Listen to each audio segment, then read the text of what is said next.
La plupart des gens n'arrêtent pas de se plaindre.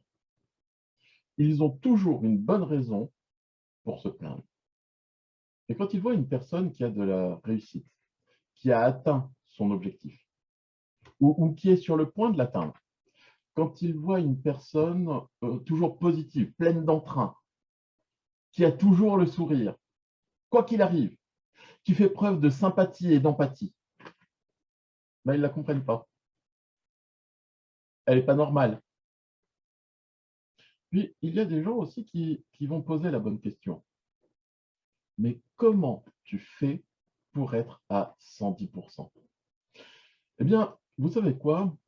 Personne, mais personne n'est de manière constante à 110%. Tout le monde, mais tout le monde connaît des soucis, des déceptions, et tout le monde est condamné à faire des choix dans la vie. Et chacun de ces choix est décisif.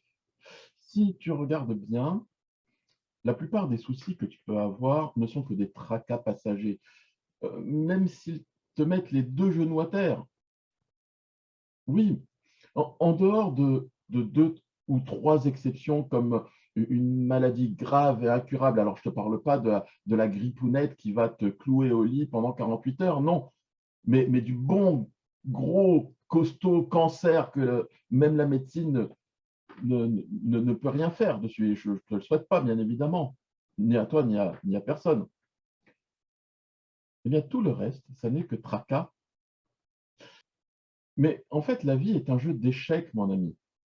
Si tu as les pions blancs, attends-toi qu'une fois que tu as bougé une pièce, bah, ton adversaire, monsieur emmerdement, va bouger également une pièce. Et l'idée, c'est de savoir qui va mettre en échec et mat l'autre.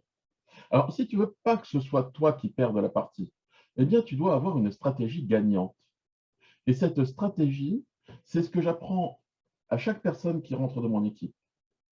Comment se relever rapidement quand on a un genou à terre, ou mieux, comment éviter de mettre un genou à terre. Et en fait, ça tient en 3 points.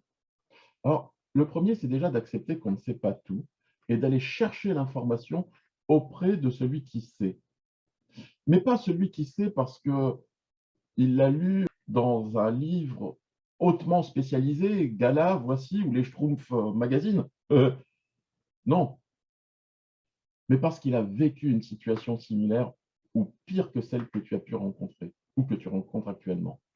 Et ça m'amuse beaucoup de voir des jeunes coachs en développement personnel de 18-25 ans. Alors attention, il y en a qui sont excellents, qui ont de très très bonnes réflexions, des réflexions très pertinentes, ceci dit.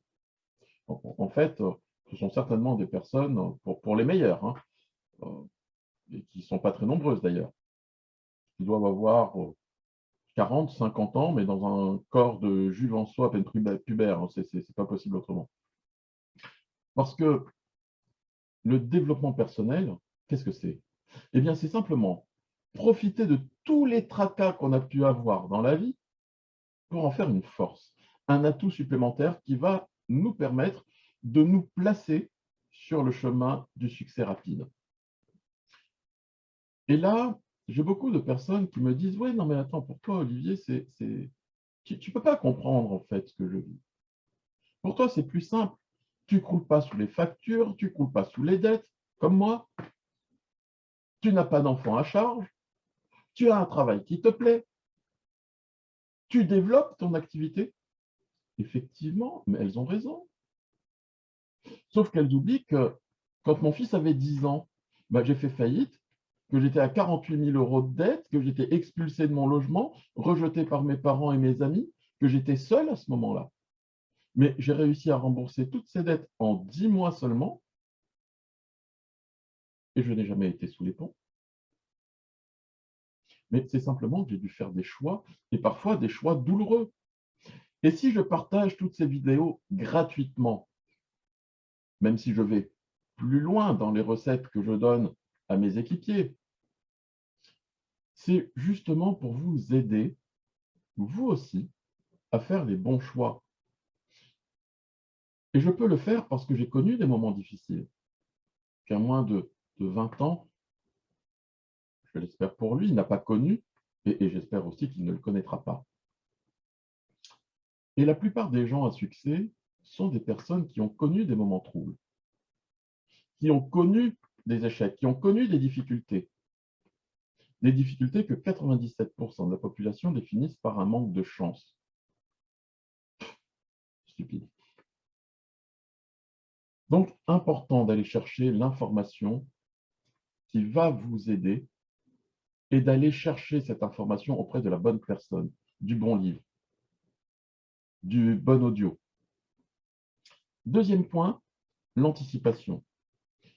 Si ta vie ressemble à une voiture de course lancée à 200 km/h droit devant un mur et que tu attends d'arriver à 50 mètres du mur pour commencer à freiner, tu vas te payer le mur. C'est inévitable. Dans la vie, comme sur la route, tu dois respecter tes distances de sécurité et tu dois avoir les bons réflexes pour prévenir l'imprévu. Comme si un animal devait traverser une nationale au moment le plus inopportun. Si tu es préparé à une telle situation, peut-être que tu vas te taper le lièvre ou le sanglier, mais tu auras le bon geste au bon moment pour éviter la grande cata. L'anticipation, les amis. Et dans la vie, c'est pareil. N'attendez pas d'être dans la merde pour chercher la solution. Trouvez-la avant. Et quand vous la verrez arriver, vous saurez quoi faire. Mais la chose la plus importante, c'est aussi de savoir fermer les oreilles, de temps en temps. Ou encore laisser pisser, comme on dit chez nous. Vous savez pourquoi on a deux oreilles? 97% des personnes diront que c'est pour écouter 2 fois plus qu'on ne parle. Connerie.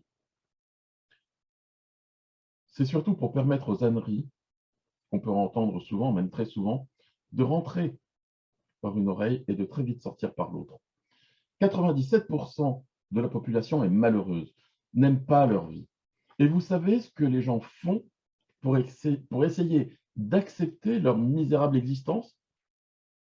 Eh bien, ils vont tout faire, mais tout faire pour vous faire comprendre que la vôtre est encore pire que la leur, que vos choix sont merdiques, que vos idées ne sont pas mieux que votre pull qui est moche ou que votre parfum qui pue. Et ils vont aller jusqu'à vous menacer intelligemment, avec beaucoup de tact et de diplomatie. Mais ça reste de la menace. Oh, ben écoute, hein, si tu fais ça, ben, moi, je ne te connais plus. Et en fait, ce sont des gens qui recherchent simplement du réconfort, mais ils s'y prennent mal.